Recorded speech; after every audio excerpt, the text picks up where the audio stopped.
Hey guys, welcome back to another video, and in this video I'm going to show you guys the best controller binds for controller players in Chapter 4 Season 2. I haven't made a video like this in a while because I've been focused on putting all of my efforts into shorts. As you can see, I've posted a lot of YouTube shorts content, hopefully expanding out to people who are just scrolling by. I feel like it exposes the channel a little bit more towards the people who don't see the channel. So yeah, I hope you guys understand that, but don't worry, I'm going to still post videos just like this one. Hopefully better videos, longer videos, and more fleshed out videos. So I'm excited for more. Now I wanted to make this video because Chapter 4 Season 2 just came out, and I think it's pretty good. It's definitely nothing special, but honestly, you don't expect that from Epic nowadays. So they managed to give a passable season, and honestly, I'm thankful. So we're just going to tackle about non-class/non-paddle binds because that's probably the most common, and honestly, I want to reach out to more people. If around 85 to 90% of the Fortnite controller community uses non-class/non-paddle, then I'm listening. And I'm also going to take into consideration some of the comments that you guys made on my previous videos talking about what the binds work and which ones don't. I hope that I give a passable set of binds, and if I do, then please like, comment, and subscribe to the channel. It helps out a ton. And yeah, let's just get right into the video. That's enough for me talking. So yeah, enough talking. Let's just get right into the video. Now this video is going to cover both controllers, so that means the PlayStation controllers and as well as the Xbox controllers. Now I'm going to keep the PlayStation 4 as well as the PlayStation 5 controllers on the same category because they're pretty similar, and probably there's not going to be a significant difference if you follow the same binds. So I think a good place to start out with is the PlayStation controllers. So starting out with Sprint, we're going to put Sprint on our left stick because, well, your thumb is already resting on it, so why even put it on another bind? Sprint is a very important factor in the game, or basically tactical sprint, so make sure you have Sprint enabled on your left stick. And then we're going to put our edit on touchpad, but you have to press it on the top part of it because it's not going to work if you don't do it. You're going to have to claw that, and honestly it's just weird if you claw it because we're talking about non-claw/non-paddle binds here. So yeah, you're going to press it on it. You're going to extend your index finger to make sure you can tap the top portion of the touchpad as well as tapping the R1. And then after that, we're going to put our toggle pickaxe on triangle as well as switch mode on circle because those are the standard or the most default ones. And then we're going to put jump on right stick as well as crouch on X. Right stick jump is influential for every non-class/non-paddle players because you wouldn't want to let go of the right stick. Jumping is one of the actions that you have to take a lot of times. And if you move your finger away to jump, then it's not going to help you. So yeah, make sure you have right stick jump, and then put crouching and sliding on the same bind, which is X. For the other miscellaneous stuffs like inventory, map, and reload/interacting are all default, or make sure to just copy the ones on your screen right now. For the build controls, we're going to go with standard builder pro because if you don't, then you probably have paddles, and in that scenario, I don't even know why you're watching this video. Moving on to the editing controls, and in this portion of the video, I'm going to listen to you guys and put our confirm on the triggers. The sole reason why I'm doing this is because I believe people struggle to get used to bumper confirm. I still recommend bumper confirm for most controllers, especially on the Xbox.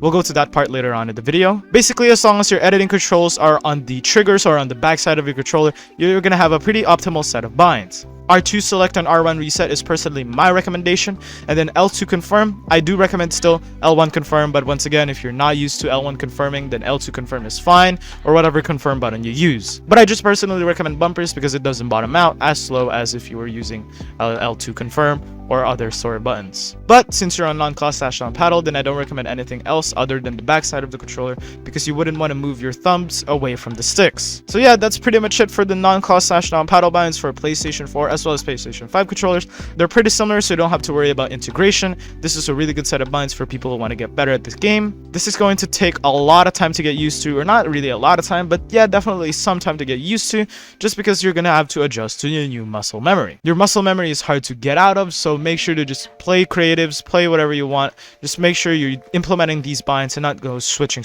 Because if you switch, then that's probably not going to help your case if you want to improve at the game. If you want to switch back to your old binds, then you can, but I do recommend these binds for maximum optimality. Moving on to the Xbox controllers. So now we're on the Xbox controllers, and it's pretty similar to the PlayStation 4 and PlayStation 5 controllers, besides a few differences. One of the few differences is left stick edit, which is possibly one of the most commonly used editing binds for controller players. It's the universally accepted bind that it's most optimal because your finger is already resting on the sticks. And then we're gonna have our sprint slash auto sprint, or basically our tactical sprint, on the top side of our D-pad. This is really hard to get used to because you have to extend your thumb to tap it. Now, I'm not a huge fan of this, but honestly, you can't get anything better than this. And honestly, if you have auto sprint enabled, or if you have toggle sprint enabled, then you're gonna be able to run smoothly. Make sure this is enabled, by the way, or else this will not work. So yeah, make sure this is enabled. Just make sure it's enabled. Now I'm going to put our switch mode as well as our toggle pickaxe on Y and B in any order that you want. I just switched them out because FaZe Jarvis, who's a good controller player back then, used these set of binds, and honestly he was pretty good at them, so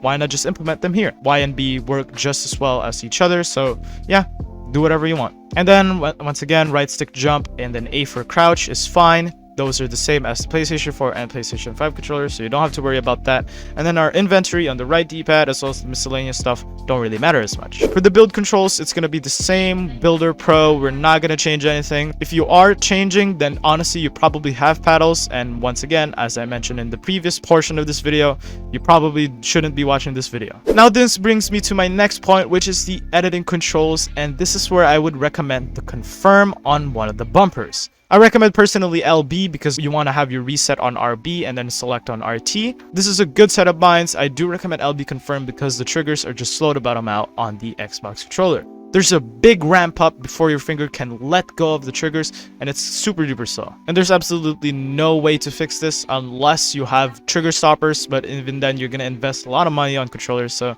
I do recommend just putting on LB confirm. And to the people complaining, then make sure to just grind this out because you're never gonna get used to it within 2 days, within 3 days. It's gonna take you a lot of time. Just make sure you're constantly practicing to further improve your skills on these specific set of binds, because moving out of your comfort zone takes you to a better comfort zone, and honestly, you want to build that muscle memory to get good at certain binds. This is a pretty significant change, and I just recommend going to a creative map, whether it's your own island, 1v1 PGs, or basically any type of island in creative that allows building. You're gonna get good at the binds that I gave you, and you're just gonna free build and try to get that muscle memory in. So yeah, that's pretty much it for the Xbox binds. There's not much to say because honestly Xbox is a lot confusing and the stick placements are just terrible. So if you want to improve, I do recommend PlayStation controllers, but honestly anybody can improve in whatever input that they want to, just as long as they put their mind into it. Thank you guys so much for watching this video. I hope you guys enjoyed this video. Leave a like if you did, subscribe if you're not subscribed already, and turn on post notifications for more Fortnite related content. I'm going to be posting more videos such as this one because honestly it's pretty fun to make these. I haven't made a long and more in-depth video in a long time, so definitely make sure to subscribe, like, to make sure that I know that I'm doing well. Make sure to comment down what you think about this video so I know what I'm doing, if I'm doing well, if I'm doing not well, whatever, it doesn't matter. As long as you comment down below something, I'm going to take it as criticism and I'm going to learn from it. Just make sure to leave down very constructive criticism and not hate speech. I do not condone any form of swearing, any form of bad habit in my comment section because I just want to build a safe community for the people who are subscribed to my channel. Make sure to comment down below some suggestions, some tips, some advice, and maybe even your thoughts on the video itself. It's the best thing that you can do for my channel, and as a YouTuber, it warms my heart to the people who actually comment down some really nice comments. Once again, thank you guys so much for watching this video, and I see you guys in the next video. Goodbye.